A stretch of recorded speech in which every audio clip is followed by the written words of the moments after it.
Hello' guys, বুধবাৰ বজাৰৰ পৰা আজি বুধবাৰ বজাৰ হৈছিলে। মই সোণাৰীলৈ গৈছিলোঁ, আহোঁতে বজাৰত সোমাই বজাৰ কৰি আনিলোঁ। এই পচক কেঁচা জলকীয়া, বেঙেনা, এইবিলাক বাঁহগাজ মানে এইবোৰ নাগিনি আনে পাহাৰৰ পৰা। আদা, এইবিলাক শাকৰ জুই সমান দাম। যেনেকৈ হাতী কিনিলে শিকলি কিনিব নোৱাৰা, ঠিক তেনেকৈয়ে হৈছে।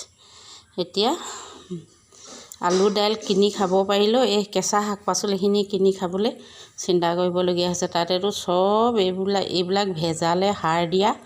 তথাপিতো এতিয়া আকৌ আলু দাইলবোৰ কেনেকৈ খাব? সেইকাৰণে এই সোমাই অকণমান বজাৰ কৰি আনিলোঁ।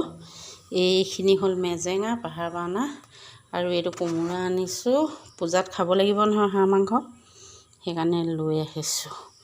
মই সেই সোণাৰীলৈ যাওঁতে সোমাই বজাৰখন কৰি আনিলোঁ।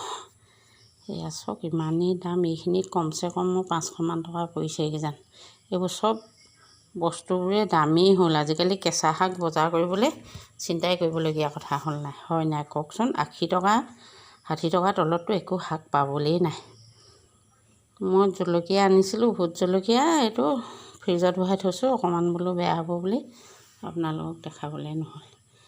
হ'ব দিয়ক।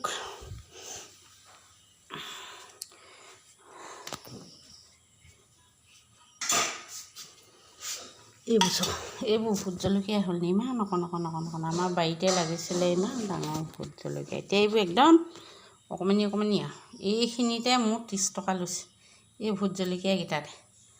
চাওক কিমান দাম।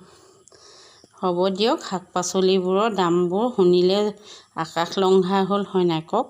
মোৰ ভিডিঅ'টো চাব, আপোনালোকে লাইক কৰিব, শ্বেয়াৰ কৰিব, কমেণ্ট কৰিব, ছাবস্ক্ৰাইব কৰিবলৈ আপোনালোকে নেপাহৰিব।